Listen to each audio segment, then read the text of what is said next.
বন্ধুরা, এই কলমের মধ্যে আমি আপনাদেরকে এ এবং বি অক্ষর লিখে দেখাবো। তো তার জন্য নিচ থেকে আপনাদেরকে দুটি সুতো তুলে নিয়ে দুইবার পেঁচাতে হবে। তারপর উপর থেকে 3টি সুতো রেখে বাকি সব সুতোগুলো তুলে নিতে হবে।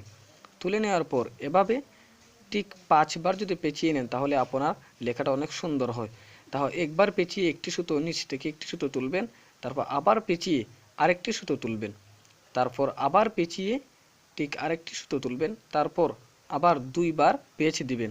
তাহলে আপনার মোট 5 পেঁচ হয়ে গেল। তাহলে নিচে যে দুটি সুতো রেখেছিলেন এই দুটি সুতো তুলবেন এবং উপরে 3টি সুতো তুলবেন।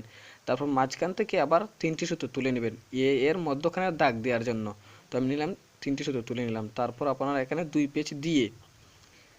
পেঁচ দেওয়ার পর ভালো করে টেনে নিচের দুই সুতোটাও ফেলে দিবেন। তারপরে আপনার লেখাটা সুন্দর হবে। এই যে দেখুন আমি ফেলে দিলাম। তো এখন দেখুন এভাবে 3 পেঁচ দেওয়ার পর আবার সেই দুইটি সুতো আবার তুলে নেবেন। তুলে নেওয়ার পর আবার 2 পেঁচ দিয়ে এখানে সবগুলো সুতো তুলে নেবেন। তুলে নেওয়ার পর আপনারা 2 পেঁচ পেঁচিয়ে নেবেন। 2 পেঁচ দেওয়ার পর 3 নাম্বারটার নিচে উপর থেকে একেবারে উপরের সুতাটা জাস্ট উপরের সুতাটা ফেলে দিবেন। তারপর 1 পেঁচ পেঁচিয়ে উপরের নিচের সুতাটা যেটি বাকি রয়েছে এটাও ফেলে দেবেন। তারপর আবার আরেক পেঁচ দিয়ে যেই সুতোটা অবশিষ্ট রয়েছে সে সুতোটুকু ফেলে দেবেন। তাহলে আপনার উপরের দাগটা কিন্তু হয়ে গেল। আর এভাবে 5টি দাগও হয়ে গেল। 5 পেঁচ হওয়ার পরে নিচের 2টি সুতো আগলা করে আপনারা আবার সব সুতা ফেলে দেবেন। তো দেখুন এভাবে পেঁচিয়ে দেওয়ার পর 2বার পেঁচিয়ে দেওয়ার পর আপনার নিচের 2টি সুতো আবার ফেলে দেবেন। তাহলে দেখুন খুব সুন্দর অক্ষরটা কিন্তু অক্ষরটা কিন্তু খুব সুন্দর উঠে গেল। আর লাইনটা সোজা রাখার চেষ্টা করবেন। এখন বি অক্ষর লেখার সময় আপনাকে আবার নিচ থেকে এবং উপর থেকে দুটি করে 4টি সুতো তুলতে হবে। তারপর আপনারা 2বার পেঁচিয়ে নেবেন।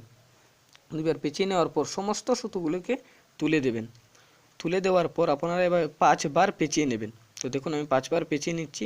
নেওয়ার পর আপনারা উপর থেকে 3টি সুতো এবং নিচ থেকে 3টি সুতো তুলে নেবেন। আর মাঝখান থেকে 3টি সুতো তুলে নেবেন। তো আমি তুলে নিচ্ছি। তো দেখুন বন্ধুরা, মাঝখান থেকে 3টি সুতো তুলে নেওয়ার পর দেখুন মোট 9টি সুতো হলো। আর সব সুতোগুলো এভাবে ফেলে রেখে আপনারা এবার প্রায় 6 বা 7টা পেঁচ দিয়ে নেবেন। আমি এখানে 6টাই দিয়েছি। তো 6টা দিলে আসলে লেখাটার সাইজটা ঠিক থাকে। তো তারপরে মধ্যখানের যে 3টি তুলেছিলাম এই 3টিকে এভাবে ফেলে দেবেন। আর উপর নিচের 3টি হাতি রেখে দেবেন। আর সমস্ত সুতোগুলোকে তুলে দেবেন, জাস্ট মধ্যখানের সুতাটাই পরে থাকবে। তো এভাবে দেওয়ার পর প্রথমবার পেঁচ দিবেন। 1 পেঁচ দিয়ে 2 নাম্বার পেঁচের সময় নিচ থেকে একেবারে নিচের সুতো আর উপর থেকে একেবারে উপরের সুতোটাকে ফেলে দেবেন। দেওয়ার পরে আরেক পেঁচ দিবেন। এভাবে প্রত্যেক পেঁচের সময় একটি একটি করে সুতো ফেলে দেবেন। তো দেখুন বন্ধুরা আমি কিভাবে দিচ্ছি, আপনারা এভাবে করলে আশা করি পারবেন। তো দেওয়ার পর এখনের পেঁচের কালো কিন্তু আরেকটি সুতো ফেলে দিলাম।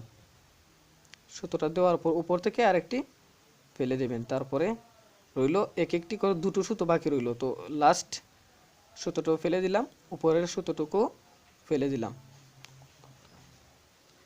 দেওয়ার পর এখন আপনারা কি করবেন, এখানে হচ্ছে কিন্তু 4 পেঁচ, 4 পেঁচের মধ্যে কিন্তু আপনার উপরের সব সুতোকে ফেলে দিবেন। তাহলেই হয়ে গেল আপনার বি অক্ষর। দেখুন বন্ধুরা, আর প্রত্যেকটা অক্ষরের মধ্যখানে একটি অক্ষর থেকে আরেকটি অক্ষরের মধ্যখানে দূরত্ব বজায় রাখতে আপনারা 2 পেঁচ করে দূরত্ব বজায় রাখবেন।